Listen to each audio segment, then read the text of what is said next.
Malta, antes de começar o vídeo, não se esqueçam de deixar aquele like e subscrever o canal se gostam de vídeos como este. E claro, passar na Prozis e usar o cupom ZUGATV para 10% de desconto. Vamos ao vídeo. Olá pessoal, Gustavo Machado, canal Orientação Marxista. Depois de alguns debates que muitos aqui no canal certamente acompanharam, que ocorreram no canal Redcast, um podcast com liberais, na verdade anarcocapitalista, né, que é uma versão caricatural do liberalismo, eu resolvi fazer um vídeo aqui focando em um argumento, apenas um argumento, que destrói de uma vez por todas qualquer possibilidade da sociedade se desenvolver de maneira minimamente saudável, né? Vamos falar assim metaforicamente, em bases ao liberalismo, ao livre mercado, ou ao capitalismo, que sempre tem um mercado como uma parte constituinte e essencial sua. O liberalismo tem centenas de contradições que são irresolvíveis, e não é um problema da teoria, é um problema da sociedade mesmo, baseado nesse tipo de mercado. Mas tem um caso que eu cheguei até a mencionar no primeiro desses debates com o Roxo, mas que eu queria focar especificamente nele aqui. Inclusive, faço o convite a todos que estão assistindo, mande esse vídeo para um liberal responder, tá bom? Antes de ver o argumento dele, eu quero dizer aqui que eu estou a fazer esta reação porque o Rodrigo acabou agora mesmo de enviar isto e disse que alguém enviou e que era para eu e o Marco, eu ou o Marco, ou nós os dois respondermos, e eu não resisti e disse logo, vou reagir já. Portanto, eu não faço a mínima ideia do que é que ele vai dizer, ok? Isto, eu estou a reagir em direto, ok? E portanto, vamos a isto. É um desafio e por isso é que eu quis logo vir gravar. Vamos a isto. Que é muito simples, é mais ou menos o seguinte: a grande hipótese, a grande tese liberal é de que o mercado é o meio mais eficiente possível para alocar os recursos da sociedade, né? Fazer aí uma alocação ótima dos recursos, vamos dizer assim, ou caminhar em direção a ela.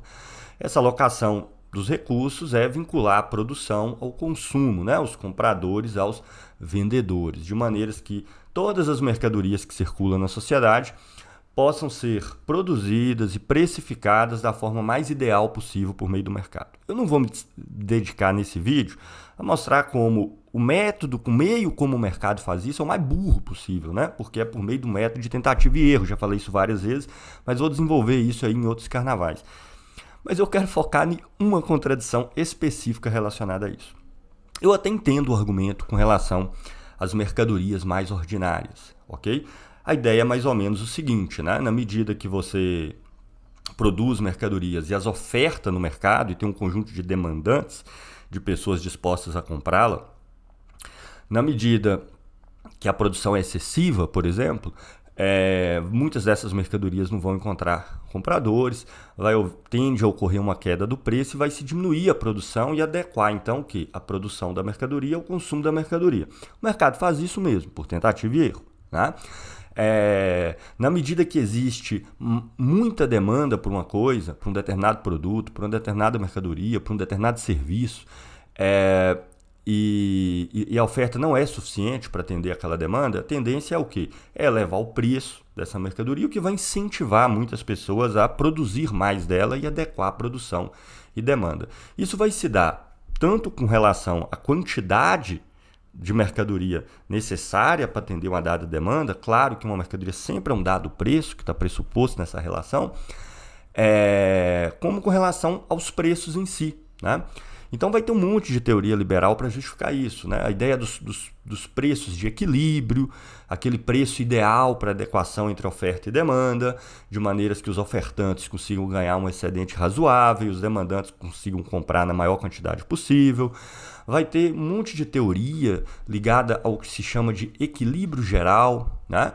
Uma situação no mercado onde o maior número possível dos produtos e mercadorias ofertadas vão estar, digamos assim, no seu preço ótimo, tendo em vista a capacidade de oferta e de demanda da sociedade. Toda vez que as necessidades mudam, os interesses mudam, não é isso? O mercado vai atuar então dessa forma, fazendo com que a produção de algo se eleve ou se reduza de maneira a sempre orbitar em torno de uma espécie de equilíbrio ótimo de preço e de quantidade de produtos. Eu até aqui Bem, eu só tenho a dizer que aqui, acredito que o nome dele é do canal Orientação Marxista, Gustavo Machado, não é? Gustavo, deixa-me dizer-te, até aqui, sim. Portanto, houve uma coisita ou outra que eu discordei, mas no geral, parece uma pessoa que pelo menos já pensou sobre isto, não é? Se calhar não pensou o suficiente, mas estou a gostar deste início, estou a gostar. Portanto, vamos continuar porque o vídeo ainda tem 14 minutos e já passaram 4. Portanto, acredito que seja a partir daqui para a frente que eu vou começar a discordar. Mas vamos a isso, vamos ver. Esse é o argumento, mais ou menos. Só que tem um problema, que é o que eu quero focar nesse vídeo. O que fazer no caso da força de trabalho? No caso dos trabalhadores que vendem a sua capacidade para fazer uma determinada atividade como mercadoria, né? Seja que capacidade for essa, a capacidade como vendedor, como professor, como torneiro mecânico, como analista de sistemas, programador, como segurança, limpeza, o que quer que seja, né? Como fazer nesse caso? Por quê? No caso das mercadorias e dos serviços oferecidos, a equação aí entre oferta e demanda em torno de um suposto preço de equilíbrio ótimo na sociedade, ela pode ser adequada como ampliando e reduzindo a oferta, ampliando e reduzindo a produção. Não é isso? Tem carro demais sendo produzido, vai aumentar os estoques, então o mercado vai dar o sinal, né? Não está conseguindo escoar toda a produção, coincidência nos preços, então as empresas vão reduzir o número de carros produzidos e por aí vai. Então, a coisa se dá por meio da criação e da destruição, né, das mercadorias ofertadas. Qual que é o problema? E no caso da força de trabalho? Porque você tem aí, Brasil hoje, por exemplo, em torno de 120 milhões de pessoas aptas a trabalhar. Se tiver emprego só para 50 milhões, só para 60 milhões, só para 70, você vai matar os outros 60 milhões? No caso das mercadorias, você consegue adequar a oferta. E no caso da força de trabalho? Se a sociedade no seu conjunto, tá? Todas as empresas existentes, os empregos disponíveis são X, mas a população é muito maior, como é que você faz para adequar? Porque nesse caso nós estamos falando de indivíduos que nem podem ser criados, como se cria mercadoria, no caso de faltar força de trabalho, né? O que são situações bastante raras na nossa história, e sobretudo no caso de a quantidade de oferta de força de trabalho por um dado mercado não é capaz de atender essa demanda. Malta, desculpem, mas eu estou absolutamente estupefacto. Absolutamente. A sério, eu estou mesmo estupefacto. Ele deu aqui o argumento de matar as pessoas porque não têm trabalho. Eu percebi que ele está, obviamente, a exagerar, não é? Ele acha mesmo que é isso que um liberal ou um libertário ou um narcocapitalista acredita?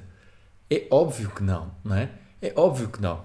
É assim, como é que funciona? Ele deu o argumento, literalmente, durante os primeiros 4 minutos, ele deu o argumento para a solução, ok? Também com a força do trabalho, como ele está a dizer, ou seja, é exatamente igual. Exatamente igual. Ou seja, por exemplo, uma coisa muito simples. Isto que eu estou agora aqui a fazer, ok? Estou a gravar um vídeo, não é? E aquilo que ele também está a fazer era uma coisa absolutamente impossível há 20 anos, 40 anos, 80 anos. Era impossível, portanto não dava para fazer. Vocês assistirem a este vídeo também era impossível, pelo menos da forma como estamos a fazer hoje, ok? E então, isto, ou seja, esse emprego, digamos assim, de alguém que faz vídeos e ganha dinheiro a fazer vídeos, não existia. Portanto, era um emprego que não existia. Logo, não existia essa oferta nem procura porque era uma coisa que não existia. E isso foi criado, não é, através do mercado. Ou seja, ao longo do tempo vai sempre existir trabalho. Trabalho há sempre coisas para fazer. Sempre. Claro, pode haver um momento onde as empresas não têm tanta capacidade de contratar e tudo mais, tudo bem, mas é aí que vão surgir outros negócios. Reparem, muitas pessoas que começam o seu próprio negócio e depois começam a empregar muitas pessoas, não é? Foi porque não viram oportunidades à sua volta, então criaram a sua própria oportunidade, criaram a sua própria sorte, como se costuma dizer assim, e criaram a sua própria empresa. Portanto, é óbvio, óbvio, mais que óbvio, que não se vai a matar as pessoas, não é? Eu sei que ele estava a usar no sentido figurativo e assim expansivo e para ter algum tipo de, não é? Portanto, está a ir ao extremo, não é? Eu percebo. Mas resolver essa questão é muito simples. Se não existisse vagas, digamos assim, vagas nas empresas existentes, vão ser criadas novas empresas. Porquê? Porque as pessoas vão dizer assim, bom, eu não consigo arranjar emprego, logo vou criar o meu próprio emprego. E depois, eventualmente, essas pessoas que criam o seu próprio emprego vão conseguir expandir, não é? E vão criar o quê? Emprego para outras pessoas. É assim que funciona. Portanto, a primeira parte da equação, com as mercadorias, com a força de trabalho, é exatamente igual. Exatamente igual. Porque, e o melhor exemplo, se calhar, que eu consigo dar aqui, é a questão da agricultura, ok? Porque, por exemplo, agora fala-se muito da questão da inteligência artificial, não é? A inteligência artificial vai acabar com muitos trabalhos e não sei o quê. É verdade. É verdade, vai acabar com muitos trabalhos, já acabou com alguns e vai continuar a eliminar outros ao longo do tempo, tal e qual como a tecnologia ao longo da história da humanidade veio eliminando vários trabalhos, mas também criou muitos outros trabalhos. Porquê? Porque ao longo do tempo, tal e qual como ele disse, as necessidades das pessoas vão alterando. As necessidades, as vontades, e então a procura e a oferta vai se ajustando se tiveres o mercado livre. É assim que funciona. Portanto, a primeira parte da tese dele estava correta e aplica-se também na força do trabalho. Vamos continuar. Esse problema é irrespondível. Tá? E no fundo, o que os liberais defendem é o seguinte: nós estamos aqui para servir o mercado. Tá? E se precisar de 50 milhões de pessoas se fuderem, que se fodam. O importante é que o mercado esteja saudável, não as pessoas. E aí se tem, muitas vezes, dois tipos de argumentos contra isso, né? Que são tão fracos que nem valeria a pena se estender muito, mas eu vou tratar sobre eles aqui brevemente. O primeiro é o da meritocracia, não é isso? Então, não, mas isso é importante que seja assim, porque só os indivíduos bons vão estar empregados. Tá, tudo bem, mas e se partirmos da hipótese, então, de que todos os indivíduos são bons?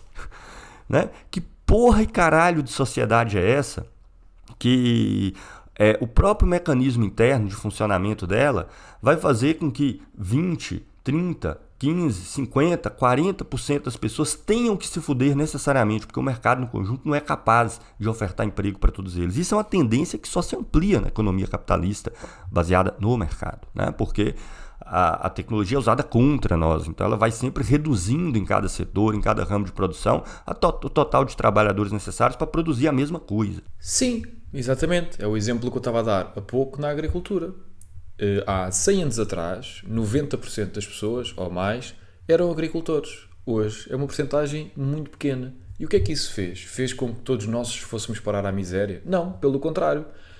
Começámos a fazer outros trabalhos. Portanto, sempre que é libertada força de trabalho de um determinado trabalho, vai ser criado outro. Para quê? Para suprir outras vontades ou necessidades. E isso permite-nos criar muitos outros produtos e muitos serviços, e é isso que cria riqueza. Reparem, imaginem vocês que íamos pela tese do Gustavo Machado e não poderíamos inventar tecnologia, não é, para criar novos produtos e serviços. Hoje todos nós continuaríamos a ser obrigados, não íamos ter opção, ia ser através da coerção, ia ser através da força, não é, do Estado, para continuar a trabalhar aonde? No campo. Porquê? Que era para termos todos trabalho.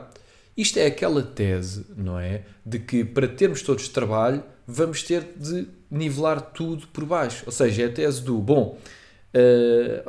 vamos cavar com colheres, não é? Em vez de pás, porque senão vamos precisar, em vez de 1000 pessoas a fazer o trabalho, não é? Porque com colheres precisas de muitas pessoas para cavar, vamos só precisar de 100. Portanto, vai haver 900 que ficam sem trabalho. Esta é a tese dele.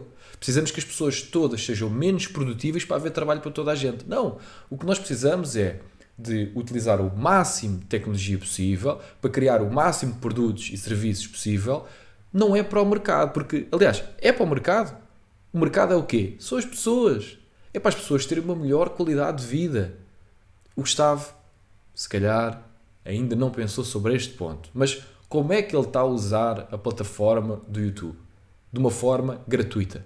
Para falar para pessoas, para milhares ou para milhões de pessoas em todo o globo. É uma empresa privada que o permite fazer isto de uma forma absolutamente gratuita. Ok? E isto foi feito como? Através da tecnologia, através do desenvolvimento, através, não é? Imagina, pronto, o que é que aconteceu a muitas pessoas que trabalhavam, por exemplo, no cinema a passar os filmes? Deixaram de existir, já não são necessárias estas pessoas, não é? Ou seja, estão a perceber o meu ponto? Sempre que um posto é eliminado, é criado outros 10. É assim que funciona. Criado outros 10 porquê? Outras profissões novas. Sim, as profissões que existem hoje não vão ser as mesmas que existem daqui a 100 anos. E está tudo bem. Aliás, a vida vai estar melhor. Porquê? Porque não é objetivo que vamos olhar para o mundo todo, a nível global. As pessoas, em média, um cidadão do mundo hoje tem uma vida melhor do que há 100 anos atrás. Isto não é factual? Eu acho que é factual. Eu acho que qualquer pessoa consegue dizer sim. A esperança média de vida aumentou, a qualidade de vida também. Porquê? Porque as pessoas têm muito mais acesso à tecnologia a um preço muito mais reduzido. É uma coisa tão simples quanto esta. Vamos continuar. E também a renda, na medida que a tecnologia exige graus menores de qualificação em diversos empregos. Então, o argumento meritocrático ele realmente não funciona, porque ele parte do pressuposto que, veja, o mérito não influi na quantidade de oferta de emprego disponíveis. Então ele já parte do pressuposto de que X% da população vai estar excluída do mercado de trabalho, seja qual for o mérito que ela tem. Não, é porque isto eu tenho de discordar de tanta coisa, peço desculpa estar a interromper, mas é porque isto é uma tese absolutamente, não faz qualquer tipo de sentido. Em relação ao mérito, bom, vamos lá ver.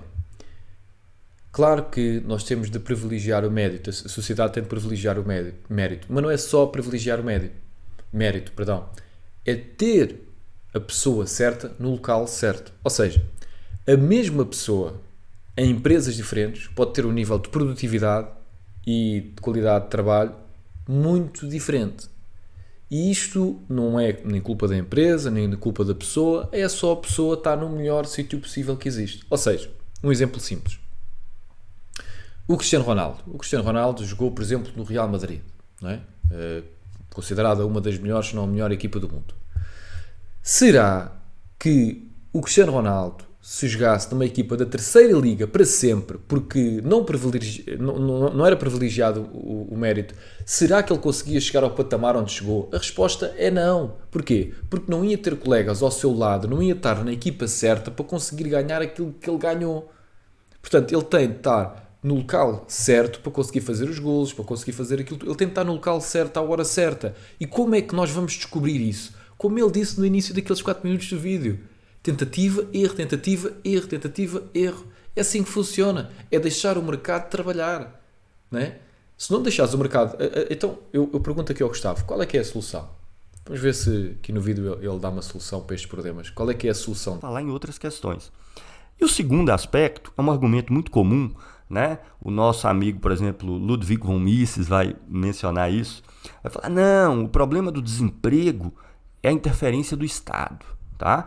Porque se cria uma legislação trabalhista, salário mínimo, se força a ter pisos salariais e com isso com que o salário esteja acima do que o mercado estaria pagando não fosse a existência dessas legislações coercitivas, por assim dizer. Então o salário deveria ser regulado pelo livre jogo da oferta e demanda sem qualquer tipo de legislação, de interferência e tudo mais. Eu já disse aqui em outros carnavais, também mencionei num desses debates, que na verdade essas legislações são uma exigência do próprio capitalismo, ainda que os trabalhadores briguem para elevar o salário, os pisos, o máximo possível, e evidentemente a patronal para que seja o mínimo possível, e no resultado dessa luta vai se chegar aí a um determinado patamar. Mas isso é importante para o capitalismo, porque como as empresas estão em meio à concorrência, elas precisam concorrer em iguais condições. Então, você não vai ter uma greve numa empresa, não tem na outra. Uma tem um patamar salarial mais elevado e não tem na outra. Ela precisa fazer com que o nível salarial geral seja o mais próximo possível entre os distintos setores, respeitando os graus de qualificação e tudo mais. Então, por isso, a legislação ela tende a garantir essa condição, né? O Estado, como sempre, é peça imprescindível, necessária e ineliminável do mercado capitalista. Eu aqui, obviamente, que discordo absolutamente, não é? Porque se o Estado fosse a solução, enfim, já tinha resolvido todos os problemas do Brasil, não é? O Brasil tem um Estado enorme, uma quantidade de impostos enorme, uma burocracia enorme, ou seja, é o Estado, supostamente já devia ter resolvido todos os problemas. E não resolveu. Portanto, o Gustavo, não é?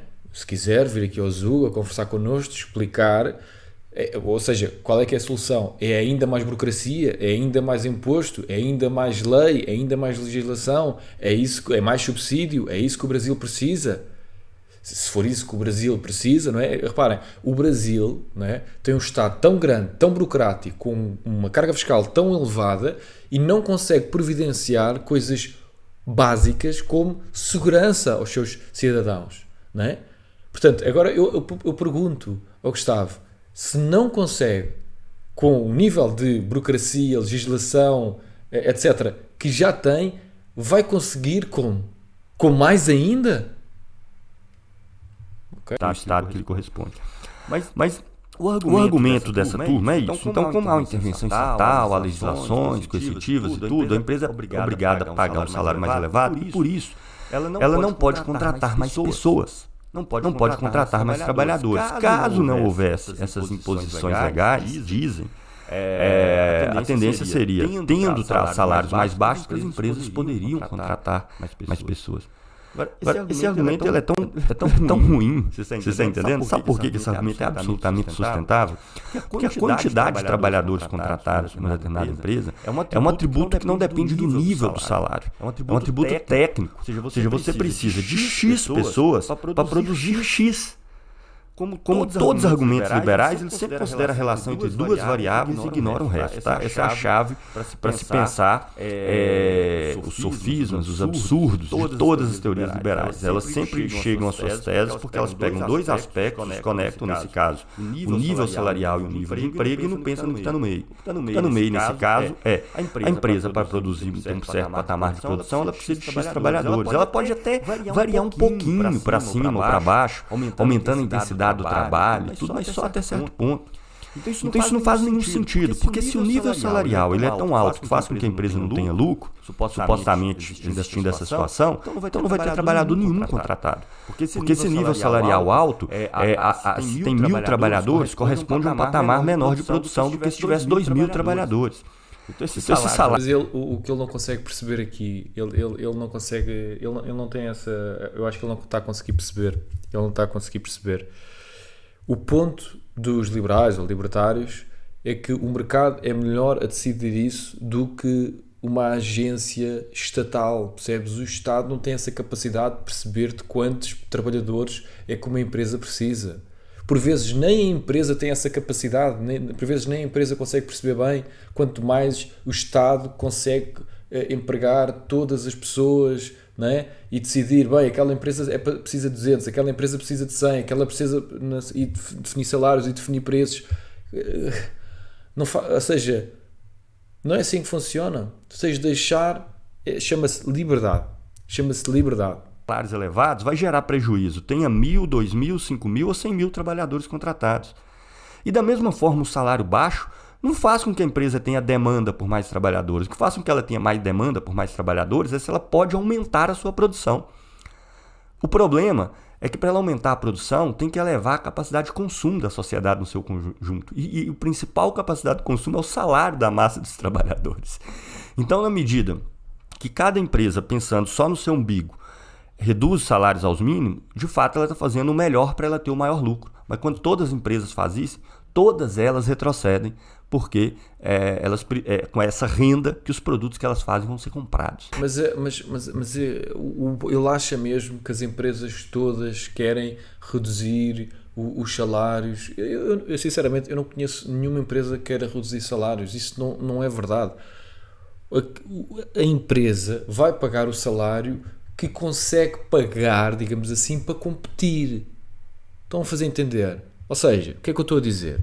Vocês, na vossa vida, quando vão comprar um produto ou um serviço, vocês vão comprar o produto ou serviço como? Vocês olham para o produto, olham para o serviço, vêem o dinheiro que tem, vêem o dinheiro que custa e depois fazem o quê? Analisam. São milhões de decisões. Pá, será que compro aquela carne ou aquela? Vou àquele supermercado ou vou àquele? Com o trabalho e com as empresas é exatamente a mesma coisa. São milhões de fatores, não é um fator, é uma coisa muito mais complexa e por isso é que tu tens de dar liberdade. Não, esse é o ponto. Nós, para conseguirmos definir preços, tem de ser o mercado a definir. Não há outra forma de definir preços, seja do trabalho, seja dos produtos, seja dos serviços. Isto não faz qualquer tipo de sentido. Absolutamente nenhum. Absolutamente nenhum. Absolutamente nenhum. Então esse argumento ele não tem pé nem cabeça, você está entendendo? Salários mais baixos não geram níveis maiores de emprego, porque o nível de emprego ele é regulado pelo volume da produção que demanda. Mas ele está a dizer uma data de coisas que nada faz sentido. Ok, vamos dizer que o salário mínimo em Portugal era 10.000 euros. Agora o Montenegro chegava lá e dizia assim, bom, meus amigos, temos aqui uma lei, eu tenho maioria absoluta, ele não tem, mas imaginemos que tem. Portanto, vai passar 10.000 euros de salário mínimo. O que é que ia acontecer? A malta toda ia para o desemprego. 90% dos portugueses, ou mais, ficavam sem trabalho. Iam trabalhar para o mercado paralelo. Não é? Sem contrato de trabalho, sem nada. Porquê? Porque é óbvio que a economia não consegue pagar salários de 10.000 euros. É óbvio. Portanto, à medida que tu vais aumentando o salário mínimo, é óbvio que a barreira de entrada é superior. É uma coisa óbvia. Se a economia tiver capacidade de pagar aquele salário, então o salário mínimo é irrelevante.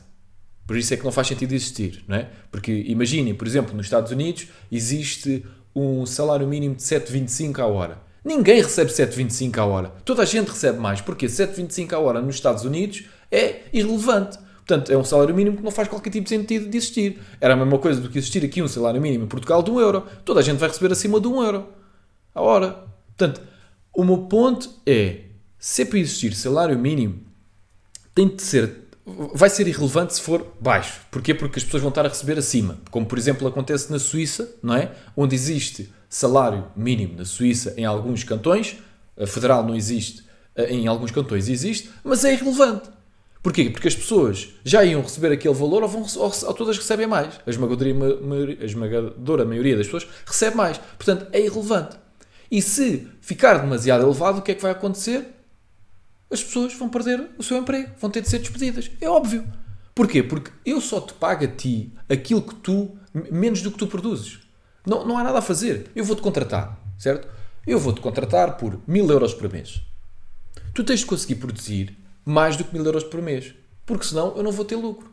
Então, se eu não tiver lucro, vou estar-te a contratar para quê? Uma quantidade X de trabalhadores.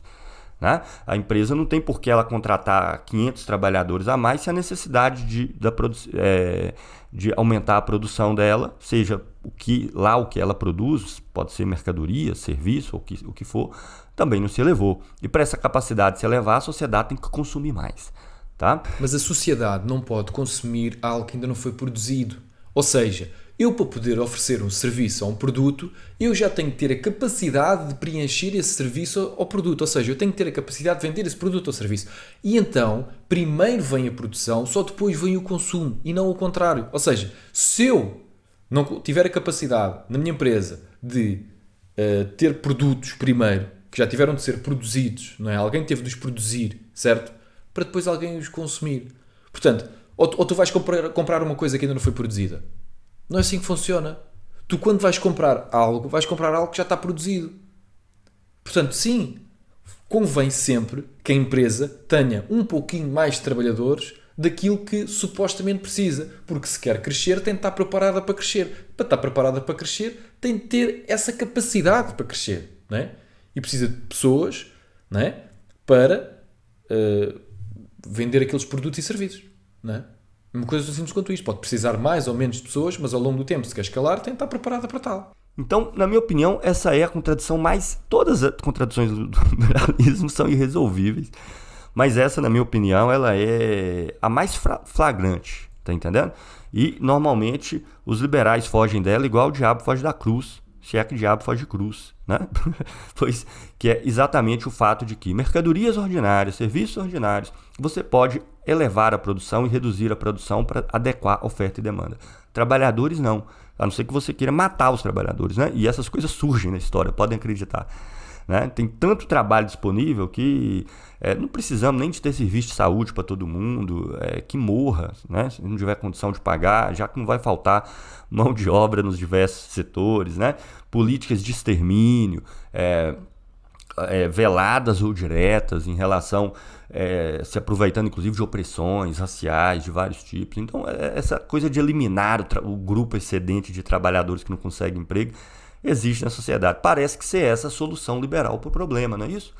Então, para a gente adequar oferta e demanda de força de trabalho, a gente mata todos os trabalhadores excedentes. Ou melhor, não, só um pedaço, porque para eles é bom que tenha um mercado de trabalho gigantesco, muito maior do que a capacidade que a sociedade tem de absorvê-lo. Porque quanto mais trabalhador tiver sem emprego, desempregado e na informalidade, mais baixo é o salário daqueles que estão trabalhando. Essa é, na minha opinião, a principal contradição do liberalismo, completamente irrespondível. E se vocês colocarem essa questão, a única coisa que os liberais vão poder responder é igual o Roxo falou lá no debate que eu fiz. Falou, não, filantropia, né? A gente ajudar essas pessoas, ou seja, não, a gente resolve o problema aí de 50 milhões de trabalhadores fora da força de trabalho com esmola. Bom, enfim, Gustavo, olha, eu quero terminar aqui o vídeo para te convidar para vir ao Zuga. Acho que vamos ter uma conversa muito interessante.